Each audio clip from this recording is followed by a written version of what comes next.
ओम नमो भगवते वासुदेवाय नमः। नमस्कार बंधुगण आपण मानकु आम यूट्यूब चैनल को स्वागत।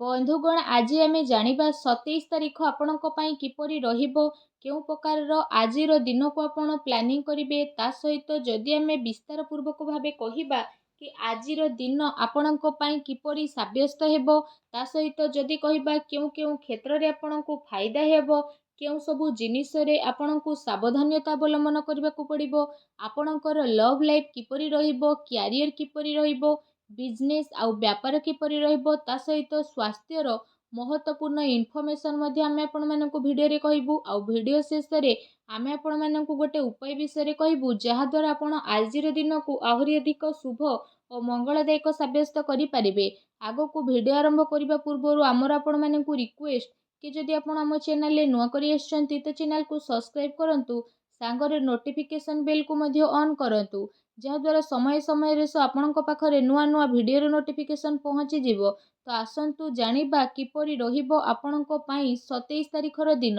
जदि आमे सबुठारु प्रथमे कहिबा कि कोण आज आपणक पई पॉजिटिव रहिबा पई जाउची, जदि आमे कहिबा विशेष भाबरे तो आज आपणकर मित्रंकर आपणकु भरपूर सहयोग प्राप्त हेबो, जहा आपणकु काफी सकारात्मक भावनार सहित आगकू बढ़ेबा पई काफी प्रोत्साहत प्रदान करिबो। आपणकु आपणकर कार्य क्षेत्र रे कोनोसी कार्य पई अधिक अनुकूलता मध्य अनुभव हेबो। ता सहित आजिर दिन आर्थिक दृष्टिकोणरू आपणक पई बहुत ही भल दिन रहिबा पई जाउची, जहा पई आपणकर मन बहुत ही प्रसन्न मध्य रहिबो। आपणकर आर्थिक स्थिति रे काफी अनुकूल परिवर्तन आसीबो एवं आपणकर व्यवसाय रे मध्य वृद्धि घटिबो। आमदानी रो स्रोत रे मध्य परिवर्तन आसीबो। आर्थिक रूप रे आपण बहुत भल सामंजस्य बनाईकि ही रखि परिबे।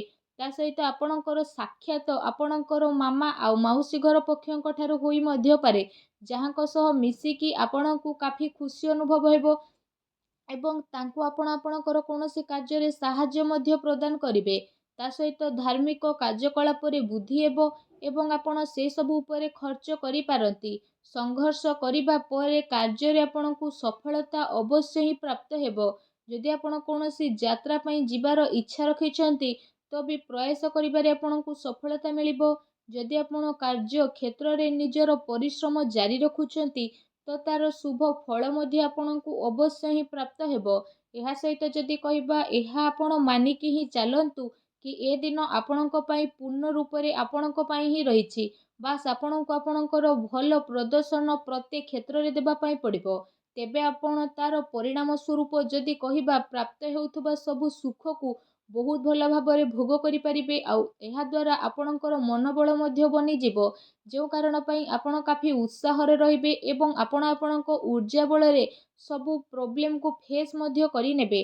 ता सहित से सब उपरे आपणकु सफलता मध्य प्राप्त हेबो, जो कारण पई आपणक खुशी पूरा दुई गुणा हेबो एवं आपणक दिन बहुत ही आनंद रे कटिबो। आसंतु जानिबा जे आपणक पई कोन नेगेटिव रहिबो। फ्रेंड्स, आज आपणक पई आवश्यक रहिबो कि आपण कोनोसी भी निर्णय को नेबा पूर्वरु निजर पूरा टाइम नियंतु आ भाबी चिंती कि समस्यार उत्तर बाहर करंतु। आ समस्यार उत्तर बाहर करबा पई पर्याप्त संशोधन को जुटई रखंतु। पारिवारिक जीवन रे आज चिंतार वृद्धि मध्य आपणकर होई पारे। जदि आपण समस्त को साथी रे नेकी चलिबे तो समस्या धीरे धीरे आपणकर काबू रे आसीबो।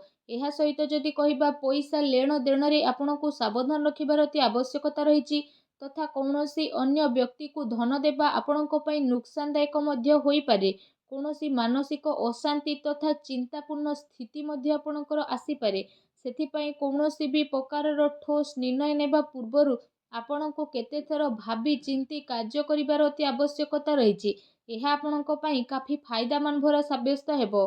ता सहित जदि कहिबा क्रोध उपरे नियंत्रण एवं वाणी उपरे आज संयमता रखिबार अति आवश्यकता रहिछि, अन्यथा विवादर स्थिति मध्य बनिबो। पारिवारिक माहौल आपणकर अनुकूल रहिबो, किंतु ध्यान दियंतु कि आपणक कथारे काहाको आघात न पहुंचू। एहा सहित जदि कहिबा आपण परिवार को जोड़ी की रखिबा पई चाहुछंती तो आपणको आपणक जीवन रे किछि समझौता को नेबा को पड़िबो, अन्यथा स्थिति आपणकर नियंत्रण रु बाहर को मध्य जाई पारे। ଆପଣଙ୍କୁ ପରିବାର ଲୋକଙ୍କ ସହିତ ଧନ ସମ୍ବନ୍ଧିତ ସମସ୍ୟାକୁ ସୁଲଝେଇବା ପାଇଁ ମଧ୍ୟ ପଡ଼ିପାରେ। ଆଉ ନିଜେ ନିଜେ ଅଧିକ ରୂପରେ ଯୋଗଦାନ କରିବା ପାଇଁ ମଧ୍ୟ ପ୍ରସ୍ତୁତ ରହିବା ପାଇଁ ପଡ଼ିବ। ତା ସହିତ ଯଦି ଆମେ ବିଶେଷ ଭାବରେ କହିବା ଉଚ୍ଚ ଶିକ୍ଷା ପାଇଁ ପ୍ରୟାସରତ ବ୍ୟକ୍ତିବିଶେଷଙ୍କୁ ଟିକେ ଆଉ ଅଧିକ ପ୍ରୟାସ କରିବା ପାଇଁ ପଡ଼ିବ ତଥା ପ୍ରତୀକ୍ଷା ମଧ୍ୟ କରିବାକୁ ପଡ଼ିବ। କାରଣ ଏବେ ଆପଣଙ୍କ ପାଇଁ ଏତେ ଭଲ ଅବସର ଦେଖା ଦେଉନାହିଁ। କିନ୍ତୁ ଯଦି କହିବା ଆପଣଙ୍କୁ ହିମ୍ମତ ହାରିବାର ବିଲକୁଲ ବି ଆବଶ୍ୟକତା ନାହିଁ, କାହିଁକି ନା ପରିଶ୍ରମ କେବେ ବ୍ୟର୍ଥରେ ଯାଏ ନାହିଁ। ଏହା ସହିତ ଯଦି ଆପଣଙ୍କ ଲଭ୍ ଲାଇଫ୍ ବିଷୟରେ କହିବା, ତ ଯଦି ଲଭ୍ ଲାଇଫ୍ ବିଷୟରେ ଆଲୋଚନା କରିବା, ଆପଣ ଆପଣଙ୍କର ପ୍ରେମୀ ପ୍ରେମିକାଙ୍କୁ ପ୍ରପୋଜ କରିବା ପାଇଁ ଚାହୁଁଛନ୍ତି ତ ବି କରିପାରିବେ, କିମ୍ବା ଆପଣ ଆପଣଙ୍କ ମନର କଥା ସେୟାର ବି କରିବାକୁ ଚାହୁଁଛନ୍ତି ତ ବି ଆପଣ କରିପାରିବେ। ଏଥିପାଇଁ ସମୟ ଆପଣଙ୍କ ପାଇଁ କାଫି ଅନୁକୂଳ ଭାବରେ ରହିବ। ଏହା ସହିତ ଆପଣଙ୍କର ପ୍ରେମ ସମ୍ବନ୍ଧ କାଫି ଏ ଦିନରେ ମଜବୁତ ରହିବ। ଆପୋଷିକ ସମ୍ବନ୍ଧରେ ଘନିଷ୍ଠତା ଆପଣଙ୍କୁ ଗୋଟେ ନୂଆ ସ୍ମୃତି ପ୍ରଦାନ କରିବ। ଜୀବନ ସାଥୀଙ୍କର ଆଜି ଆପଣଙ୍କୁ ପୂର୍ଣ୍ଣ ସହଯୋଗ ମିଳିବ। ତା ସହିତ ଯଦି କହିବା ବିବାହିତ ଜାତକଙ୍କ ପାଇଁ ମଧ୍ୟ ଆଜିର ଦିନ ବହୁତ ହି ଭଲ ଦିନ ରହିବାକୁ ଯାଉଛି। ଆଜିର ଦିନ ଆପଣଙ୍କ ପ୍ରେମ ଜୀବନ ଦୃଷ୍ଟିରୁ ବହୁତ ଭଲ ଦିନ ମଧ୍ୟ ରହିବ। ତା ସହିତ ଯଦି କହିବା ଆଜି ଆପଣଙ୍କ ବ୍ୟବସାୟିକ କ୍ୟାରିୟର ବିଷୟରେ, ତ ବ୍ୟବସାୟିକ ଧନ୍ଦାରେ ଆଜି ଆପଣ ଆର୍ଥିକ ଲାଭ ଏବଂ ଚାକିରିରେ ଲାଭ ପ୍ରାପ୍ତିର ଅନେକ ହିଁ ଯୋଗ ବନୁଅଛି। ଗ୍ରହ ନକ୍ଷତ୍ରଙ୍କର ଅନୁକୂଳତା କାରଣରୁ ଆକସ୍ମିକ ଧନ ଲାଭର ଆଜି ଆପଣଙ୍କ ପାଇଁ ଅନେକ ହିଁ ଯୋଗ ବନୁଛି। ତା ସହିତ ଆପଣଙ୍କୁ ପଇସା ନେଣ ଦେଣରେ ମଧ୍ୟ ଅଧିକ ଫାଇଦା ହେବ। ଅଟକିଥିବା ସବୁ କାର୍ଯ୍ୟ ଆପଣଙ୍କର ପୂର୍ଣ୍ଣ ହେବ ଏବଂ ଧନ ଲାଭର ଭଲ ସ୍ଥିତି ମଧ୍ୟ ରହିବ, ଯାହା ପାଇଁ ଆପଣଙ୍କ ମନ ବହୁତ ହି ପ୍ରସନ୍ନ ରହିବ।